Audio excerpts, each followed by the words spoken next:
sekarang ini sesuai pembahasan, udah banyak yang minta pembahasan soal AFCON. Tapi sebelum kita bahas soal AFCON, kita lihat dulu nih hasil siaran dari Jumat kemarin prediksi soal AFCON.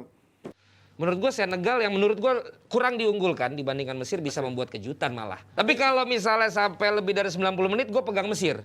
Kenapa bang? Ya karena udah teruji ketika mereka menghadapi menghadapi tiga kali mereka. Karena Mesir itu punya sejarah sudah banyak memenangkan Piala Afrika. Jadi dia kayaknya diunggulkan. Ya. Tapi dari sisi kekinian sebenarnya dari awal turnamen itu milik Senegal. Tetapi kita lihat kalau kita balik ke 2018, bagaimana performa Senegal luar biasa banget di Piala Dunia. Cisse juga masih pelatihnya masih sama. Bagaimana mereka bisa mengirimkan pemain-pemain terbaik, bahkan kipernya pun sekarang salah satu kiper terbaik di dunia dan ada Sadio Mane di situ. Gua mengunggulkan Senegal. Itu dia prediksinya, tumben best prediksinya agak bener ya sekarang ya, walaupun ujung-ujungnya bandingin sama Senegal tahun jebot gitu kan. Gimana Len, prediksi salah yang akan menjadi pemenang ya dengan... Gue bilang Senegal yang menang, tapi kalau di atas 90 menit Mesir. Ya justru. Kalau komanya itu tadi di editan dipotong gue bener. Tapi karena gue minta sama tim editor, ya munculkan semua. Ya apa karena, adanya. Betul, karena kan gue sekarang percaya dengan data, ya kan? Dengan catatan peluang demi peluang, dengan catatan dia dari pertandingan-pertandingan sebelumnya sampai extra time dan sampai dengan adu penalti. Biasanya kecenderungannya kan mereka akan lebih terbiasa, termasuk final-final seperti kemarin Italia, ya kita bicara negara-negara lain sama lah. Biasanya kecenderungannya mereka udah biasa adu penalti, mereka bisa menangkan pertandingan. Tapi yang gua nggak perhitungkan adalah yang pertama mereka punya Mendy, ya. Yang kedua yang gua nggak perhitungkan juga adalah ya nggak bisa ya kaki itu berat. Ya, lu 4 pertandingan 3 adu penalti, 1 perpanjangan waktu. Fisiknya udah terakhir lu adu ya termasuk terakhir adu penalti lagi. Walaupun gue sekarang udah nggak percaya bahwa adu penalti itu untung-untungan. Itu pasti udah punya perhitungan, udah punya strateginya sendiri gitu. Tapi pada akhirnya ya harus diakui akhirnya Senegal yang memenangkan. Enggak. Buktinya salah bisikin kipernya dan si Mane kan ketebak, bener, ketebak ya. Itu cuman cywar doang dan kipernya waktu lawan Kamerun adu penalti memang bagus dari penalti. Ini kan Tapi namanya kiper juga manusia. Gue mau kasih sedikit masukan tentang AFCON ini ya. Gue pertama kali nonton AFCON itu 18-20 tahun yang lalu. Let me tell you something. Dari sisi permainan dengan AFCON sekarang itu nggak jauh beda. Amburadul. Gue nonton match pertama Ghana lawan Maroko karena si Partey main, oke?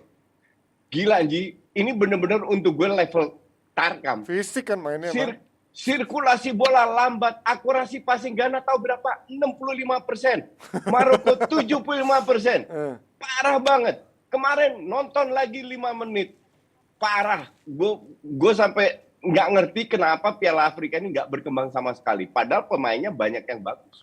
Tapi kan nggak merata coach di tim-timnya. Artinya cuma jago di beberapa tim doang gitu true, kan. True. Beda sama Eropa sama dunia emang lebih banyak ya kan. Mereka memang ngandalin fisik sih ketimbang ngandalin taktik strategi. Mereka kan kalau secara fisik, lihatlah mereka bisa counter attack, bisa serangan balik cepat. Tapi memang masalah akurasi.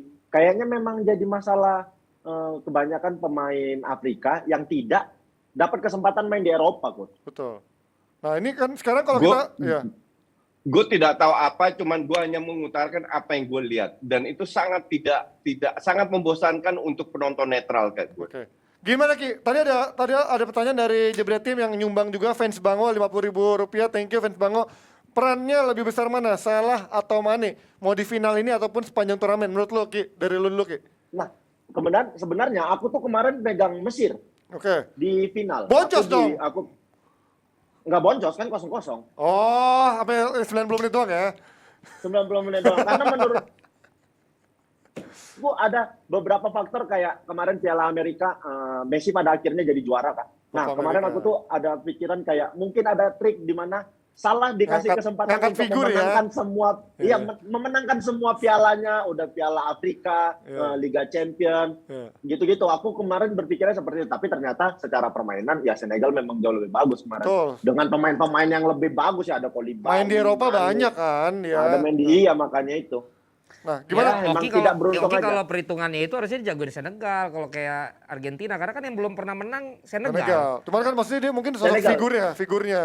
Karena kan Figurnya, karena kan pilihan Salah kemarin kayaknya antara- lagi diangkat-angkat mau jadi the next apalah yang the next superstar yang Enggak, Oki Benar, lupa. benar. Oki lupa bahwa sepak bola itu 11 lawan 11. Bukan 1 lawan 1. Iya benar, tapi aku kemarin mikir-mikir intrik antara Messi sama Salah ngambil-ngambil ngebandingin itu aja. Nah, coach, kalau menurut lo gimana, coach? Dengan Mane sama Salah, dengan Mane yang ada timnya banyak main-main, ada bermain di Liga Eropa, sama Salah yang lebih banyak menggendong timnya dengan kualitas yang pas-pasan gitu. Menurut lo lebih perannya lebih besar mana di Piala Afrika Salah. ini? Salah ya? Salah. Iya. Walaupun di final For sure kemarin salah. dia kurang mencuat ya. Oke, cuman karena pemain Senegal lebih bagus lah, Betul, lebih betul. Ada merata Koulibaly, daripada. ya. Tapi kalau lu tunjuk satu nama, Salah atau Mane, gue bilang jelas Salah. Karena dia yang lebih ngegendong ya. Kalau enggak, Mesir nggak akan sejauh ini.